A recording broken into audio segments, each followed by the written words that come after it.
at Shakopee. Uh, Oops, now I just lost you all. Sorry. I was at Shakopee a few years ago, left and came back last January. So when I was there before, from 2019 to 2023, um, when I went back there in 2019, realized the need and lack of program space and education space for the women. Um, Shakopee was built in about 1987. The site that it's on currently on now, our population back then was about 130, our capacity. And that main program, we call it the core building space if you've been there, really had a few renovations done to it, but had no additions or added space for programming. And as you probably are aware, our population over these years, these 35 years, has gone up from the 132 to our capacity is about 100 or 668. Our population right now is about 550. So we really lacked options for space and opportunities to grow programming because of our lack of space. So I contacted the commissioner, and said this is kind of my focus at Shakopee right now, is to review the facility and the needs and the space needs of the facility. So we did a study, Carl, I think that was about 2021. I feel like we still had masks on when people were coming in to do the work. And we looked at where the best place was to expand our programming, building or space. So it then went through the legislature to ask for the funding, was funded by the legislature in a bonding bill in 2023 session. So since 2023, work has been being done, the sort of background work of getting plans in place, getting contractors, architects. So we just took a concept of the building is what you do in the study part, and then turned it into reality essentially in the last few years of what does it look like. So we started just a few weeks ago in doing from infrastructure work. We have a contractor on site ready to go. We will be adding about 16,000 square feet of programming space and renovating some other spaces in that building. So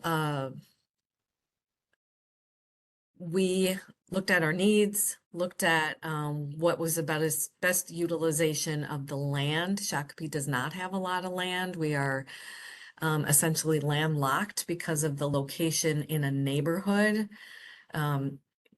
Other facilities have, Faribault has acres and acres of space. Shakopee's very contained, so you really have to work within a really small footprint and try to sort of fit the piece of puzzle into the space that gives you the best options for use of space, which is really challenging in that environment.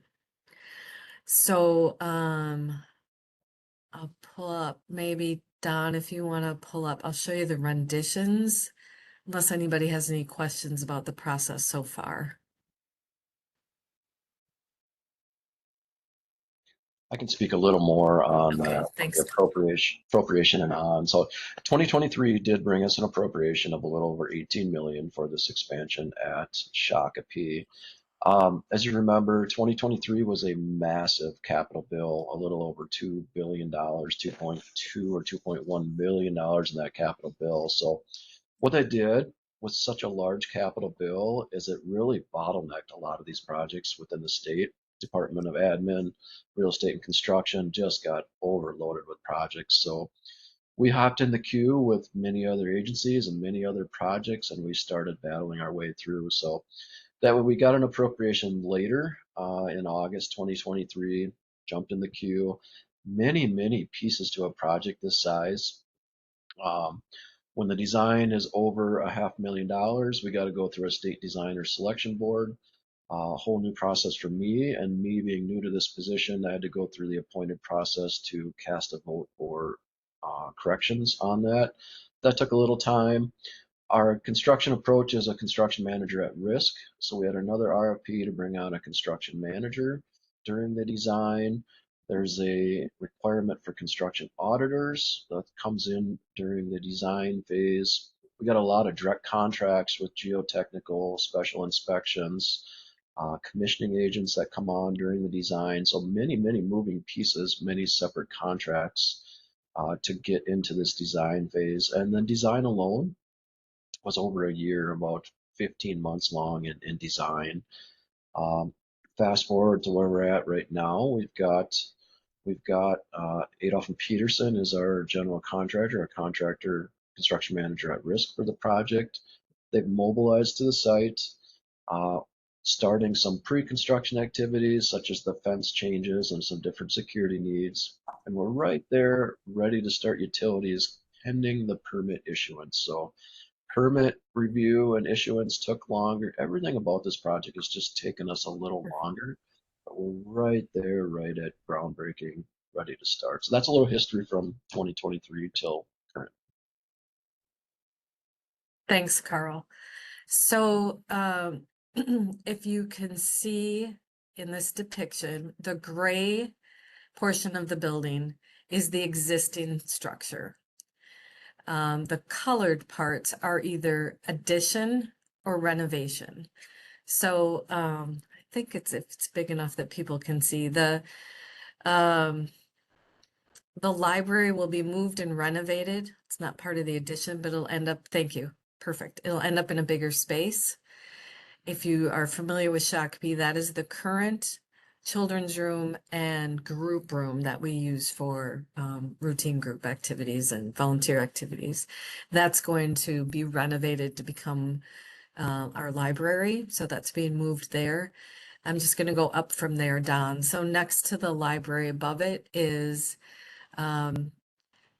spaces that are being used right adjacent to the library. North of it, above it, is what we call virtual courtrooms. So when COVID hit, we put up what we called Zen booths in our facilities all across the agency so that we could do remote court hearings so that counties wouldn't have to come and pick people up and take them to a jail to appear before a judge. We did them all remotely, and that was sort of a really positive outcome of COVID.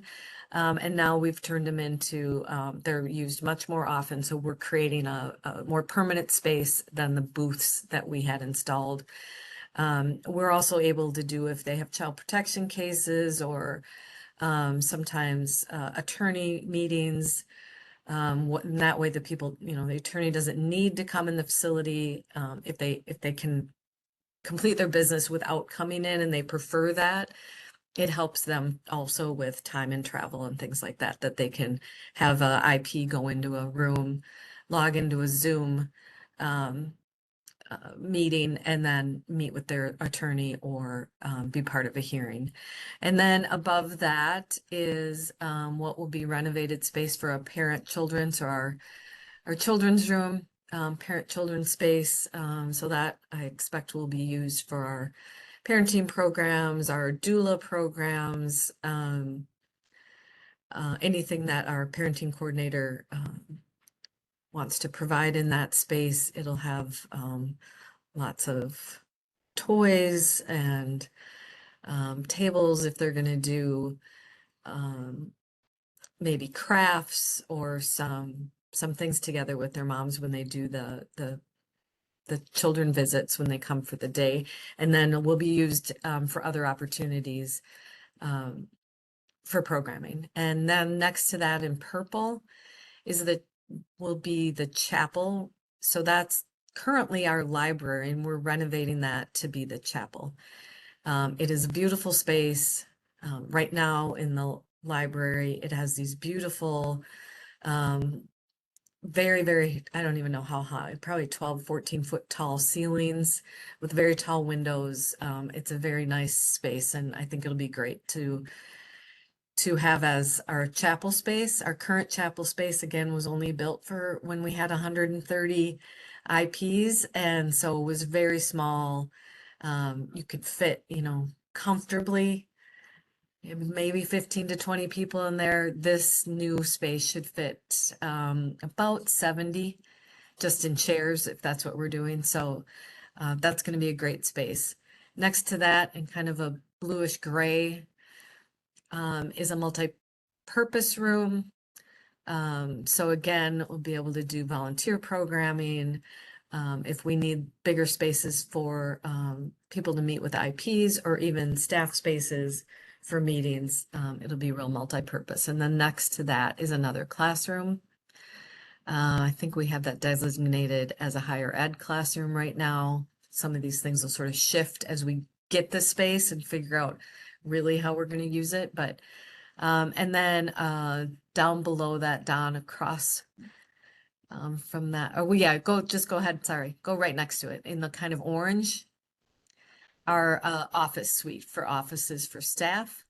Half of that suite will be divided. So in one side, we'll have staff that will routinely meet with women. So they'll have good access that the women can come and go from their offices. And then the other side is staff who wouldn't necessarily need to meet with IPs, and so less sort of traffic area. And then down, if you go along the other side, the corner, those are 6 group rooms. Each group room should hold about 20 individuals. We'll do some tables and chair type things in those rooms so that they are flexible. So you can, put the tables up and move them if you have some activities you need that is needing to be done in a group. So groups that can be done in there, volunteer activities. We do moving on. Some of our cognitive-based programming will happen in this space. Some individual, maybe meetings with case managers. This will be a great space for that. So really very flexible, which was part of the goal of this addition, was to add flexibility with because right now we just don't have a lot of flexibility. And then across the hall from there, kind of grayish, light blue, is classroom spaces. So we'll end up with 8 classroom spaces. So some ABE, GED, higher ed classrooms. We have a Cisco networking class that we do. It's a full technical program for the women. We will have in there around the corner where you start to see a little bit of orange again towards the library will be computer lab, a hearing room so that let's say IP has maybe a hearing with the Board of Pardons or something like that. We needed a bigger space for those types of hearings. So right on the end there, right next to where the hand is down, right to the right, is a hearing room. So again, giving us much more flexibility. Then down below in orange, if this is a add-on, if we are able to, will be a staff space, a staff lounge area. We don't really have anything for our staff right now in the facility. We have a couple little spaces around the facility, but some of our staff get half-hour and hour-long breaks, and so we were looking for options in the facility to create a better space for our staff. And then to the left there is the gym, which is the existing gym. Where it's in green there, it's labeled multi-purpose. That's going to be a space for our challenge incarceration program. Right now they're using the space that's labeled the staff space where the staff lounge would go, and they use it for programming and for their meals because they don't eat in the dining hall with the rest of the population because they are a separate program. So this is giving them more space, more opportunity for doing larger programs in that space. Vicki, you probably know that space now. It's part of it is where a current higher ed classroom is. So we're just renovating that part of the gym. because we moved the higher ed to the other parts of the building. So over to so that's the renovation and the addition. It's 16,000 square feet, I think is the total, Carl, and it's about a $16 million project. Now, what we had to do to prepare for this is you'll see the building just adjacent to our core building. It's labeled Novello. That's a housing unit. That's where we house our challenge incarceration program. So about 30, could be 36 to 38, sometimes 40 women would be housed in that building. Due to the nature of the infrastructure, so the electrical, the sewer lines, kind of that underground work that nobody's going to see later but has to be done, runs under that building. So, and right next to it. So we needed to empty that building. So in order to do that, we lowered the capacity of the challenge incarceration program, the boot camp, to 20 women. And we had to move them to the next building over, which is labeled Monahan. So they went into a separate pod of the Monahan unit for the 18 months that it will take us to do this, this expansion. So not ideal, but necessary in order to get the expansion done and stay within budget. Renting beds or things like that was really not at all doable given our budget. It would just all our money would have gone, or a lot of the money would have gone to that instead of what we needed to get done at the facility. So we'll lower that population for 18 months. In the event that we can get Novello back sooner than that, then we'll just be fluid with that, and we'll move the women back to Novello sort of as soon as we can. But right now our guide is 18 months. We also, because of infrastructure work, will have to shut down our gym for about 30 to 45 days. And that should happen probably, I would say, Carl, in the next couple of weeks, which is of course not ideal, but it is summer, so we have made arrangements to have more opportunities for the women to use outside spaces. And then they have some options in there, and some of the units have options of some spaces there that they can utilize. So this is again just to do infrastructure work. So we didn't move we're not going to move the equipment out because we're talking, if they can get it done in 30 days, we're just going to get the gym back up and running. And so we're just going to shut it down, give them opportunities in the outdoor spaces and then in the spaces in the housing units, and just try to get it back open as soon as we can. So I just wanted to give you that part of the information because it's, it's not ideal to shut down a gym. It's much better to shut down a gym in the summer than it is in the winter when there's less opportunities of other activities to do. So that's kind of it in a nutshell. Does anybody have any questions? Kathy or Carl, I have a question just about the reopening at some point in the future. Are you planning kind of a gradual reopening as spaces become available, or is it going to be the whole thing is finished and then it opens? Do you understand my question? Yeah, I do. It's probably so what will happen is the structure of the addition will happen first. And then they will come in and do the renovation spaces. And because they're all tied to the same walkways and hallways and in and out entries, it really will be open all at once. In the event we find that we could open maybe like that multi-purpose room off the gym, depending on when they get it renovated,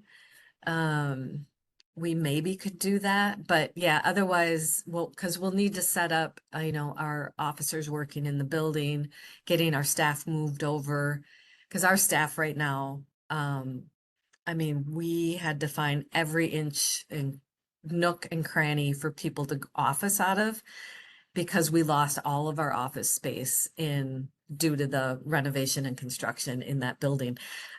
So in our current building.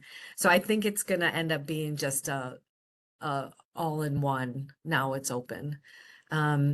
We've had to be really flexible and creative with our programming scheduling too, because we lost so much space to do the programming. So all of education moved over to our parks industry building, which sort of juggled around where we do transitions and some other things. And so we're down to just a couple spaces that everybody sort of has to compete to reserve to utilize for the next 18 months.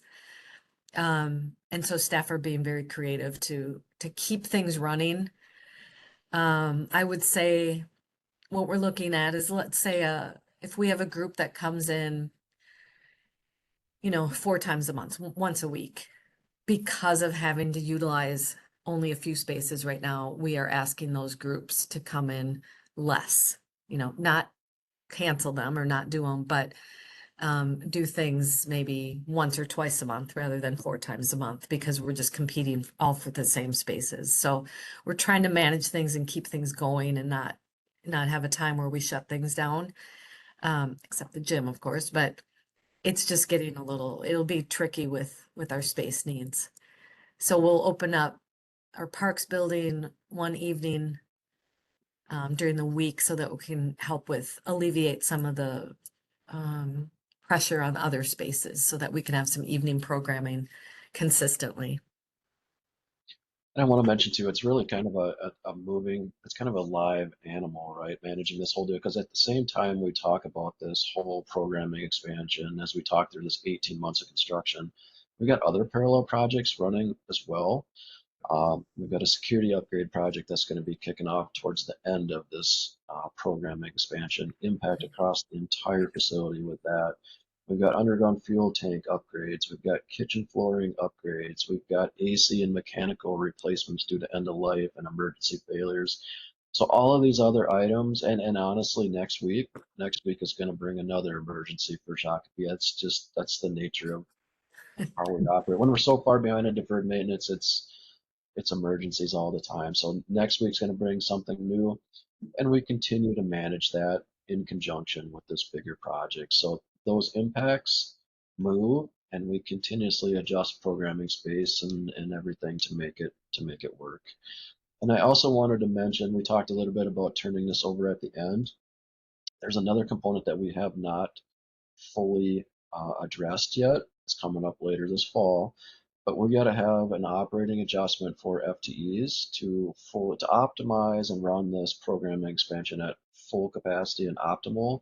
There are some additional FTEs that are required to make that work. So we're still sorting through that. That will come into next year's operating adjustment request. So Okay, that was a I'm not- long answer. Sorry, Yeah. Vicki, that was a long answer.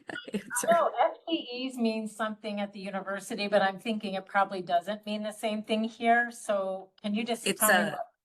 yeah, it's the staff. It's Oh, positions. yeah, It's it's full-time positions. Yeah.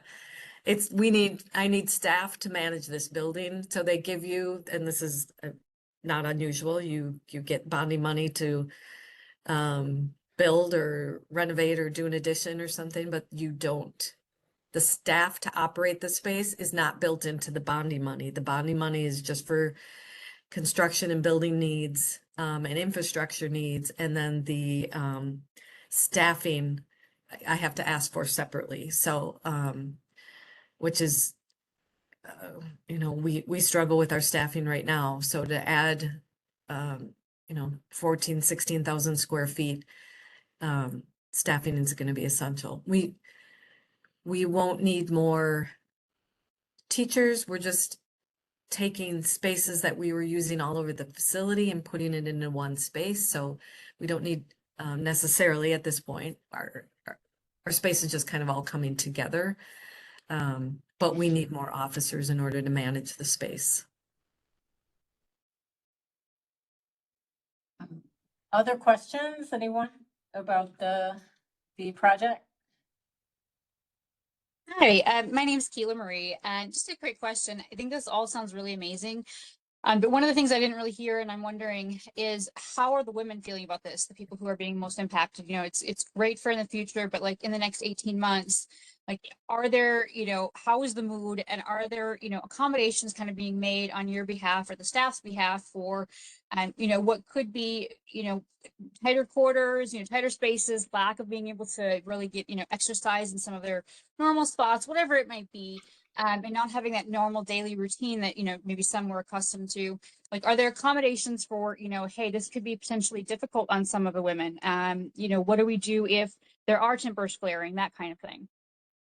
Yeah, that's a really good question. So we are working with our recreation staff to have different activities going on throughout this time. We do meetings with the women. I think it's every other month. We call it rep group meeting. So every housing unit has a rep, IP person, woman who sort of is the liaison between their unit and the administration. And so we have been meeting with them and talking about, showing them the pictures I showed you so they would understand what was going to happen. And then even taking some of their suggestions about what can we do. They asked for some more. We like on holiday weekends, we'll do some tournament things, like we'll do a volleyball tournament or stuff like that. Well, we have a volleyball sand volleyball court out in the courtyard outside. So they asked us to kind of do a few more of those to keep them a little more active. We're fortunate that our population is down. So our space, we moved the 20 women into from CIP into a housing unit, but everybody either stayed or went to another unit that they basically got the same type of arrangement or room. So we're not, this didn't mean we had to double bunk more people because we happen to have enough vacant cells that we were able to just move people around. So the mood has been, I would say, good because they're looking forward to having all this space. And so when I'm out there walking around, I think once the construction gets started and they start to hear the noise and the sort of all the activity happening, because right now it's just infrastructure work and they're not really that impacted. But what will happen is we're going to put up a separation fence so that the construction zone is actually outside of our fence. So it'll end up being outside of our fence. So it won't impact movement. It really shouldn't impact their ability to still have all the recreation time outside. So at this point, there's not a lot of impact, but we will be adding some recreational things so that so they have some more opportunities. A few years ago, I put in, when I was there before, I put in some outdoor recreation spaces on two different areas of the facility because our courtyard area is not ideal it's really only, I think, ideal for walking. So I put these recreation spaces that have basketball courts, a walking track. They can play pickleball out there. There's lots of, so part of the reason I did it back then was because I knew we were going to get, that we would be moving in this direction. And so that's really going to help us during this, is that we have these other additional spaces that they can use. Right. Yes, Thank Crystal. you. And Warden Halverson, I think too, I appreciate all that you just shared. You and others in the facility, I think, did have some conversations with women to also get their thoughts on sort of what they were most interested in and looking for as part of this project, right? Yeah, we did. And yes, thank you.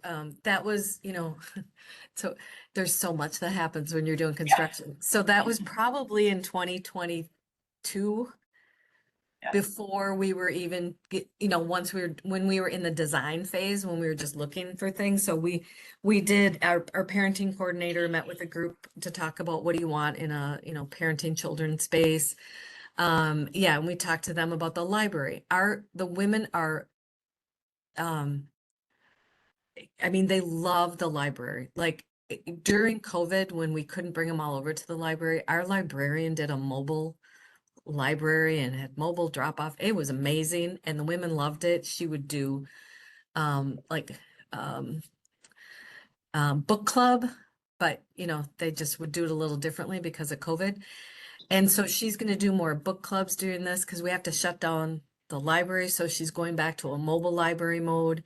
We also installed, because now, Crystal, I can't remember the name of the organization, but we were Freedom Reads. Thank you, Freedom Reads.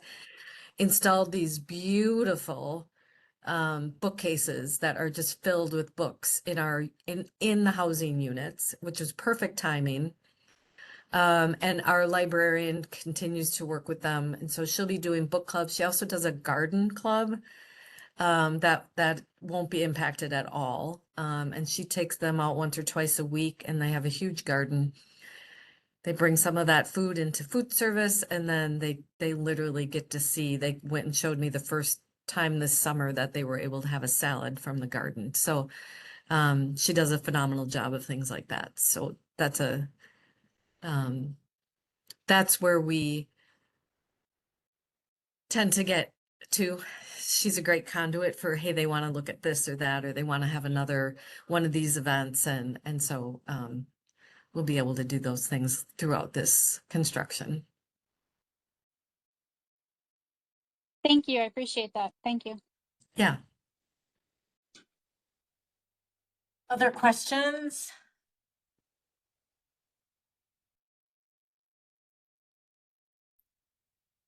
Great. Well, thank you so much, Warden Halverson and Carl, for telling us about that. It's really exciting.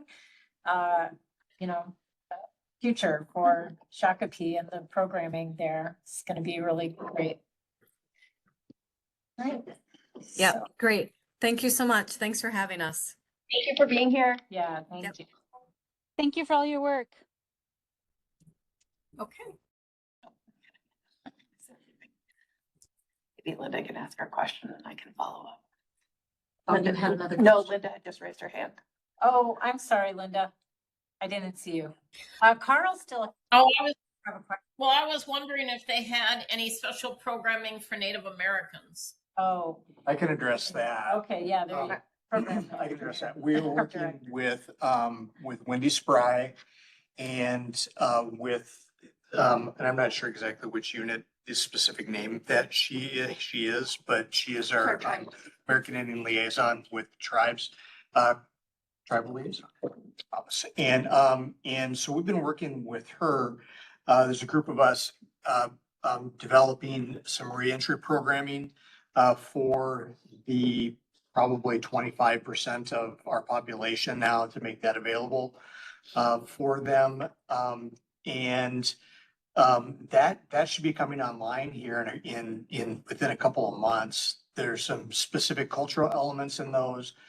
There are of course, release planning activities. Her unit has hired a cultural coordinator, and he'll be coming to the facility regularly to do groups, meet with individuals.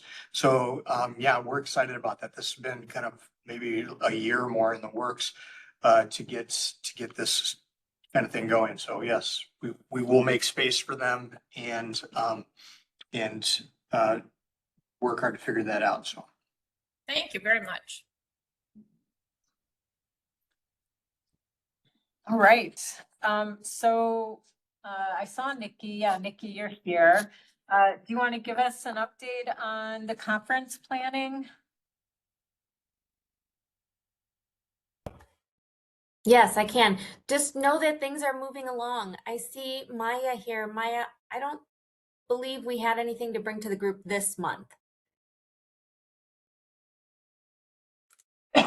I don't think so either. we just, I think, had a really good meeting last time with the planner that we're trying to hire. We're trying to figure out what services we think we can get based on what money we have and what we think we'll get from the conference. So that's kind of where we're at right now. Yeah, so just know that things are moving, but it's all very background foundational things right now. We have our next meeting, I think, is next week. So no Great. updates for this group right now. Great, thank you. A feeling we're gonna end kind of early. So the membership, oh, sorry, Keela Marie? No, I was just gonna ask if I could be added to that group, if that's okay. Yeah, Nikki, can you add Keela Marie? Absolutely. More hands are welcome. I'll Awesome, add thank you. More bodies Thank to you. do the work are always welcome. Thank you, Nikki. Also, congratulations, Nikki. So thank you, though. Thank Oh, you. thanks. I'll add you to the meeting next week right now. So tell Awesome, us, thanks. what's the congratulations for? Oh, I am officially the co-executive director of Violence Free Minnesota. We've been in an interim while the board figured out if we were moving towards a co-model or not, if we were going to do an internal hire. So thank you, everyone. I share the Well- role with Katie Kramer. So it's a great transition for us and for the coalition. We're very excited. Well, that's great news. Congratulations from all of us, I think. So, all right. So the next thing on the agenda is the membership committee update. And I'm just going to say I dropped the ball on this one. I was supposed to forward 2 names that Savannah and Angela Brewer and I came up with after we reviewed the applications. And I did not forward those to the commissioner yet. And I will do that immediately after this meeting. So, so I'll be able to announce, hopefully those candidates will accept, assuming that the commissioner, approves them. And I'll be able to make that announcement, at our next meeting in August. Okay, Don, do we have anybody on for public comment? Any non-members on? No, we do not. Okay, well, I think this is the fastest meeting we've ever done, or at least in a very long time, so. All right, any last things, since we have a few minutes, does anyone have anything you feel like we need to, put on next month's agenda or, Crystal? Yes, so I just, to follow up on one of the last conversations, so, as you can see on the agenda, we're gonna come back to the PREA policy review in August, and the PREA team let us know sort of when would be the right time every year to have that as the standing item, so just wanted you all to know that that's why that's there. And then, Don and I are working with, our leader over community supervision to get some time scheduled to be able to have some of the conversation about the things that we talked about at the end of the meeting last month around work that's happening in the community supervision space, some of the conversations coming up around the LSCMI and the findings around that tool and sort of the path forward with that. So just, we are working on it. And so you'll see that in the next couple months. Wonderful, thank you. Well, I guess, we can adjourn this meeting and hope all of you have a nice rest of your July. Thank you. Everyone.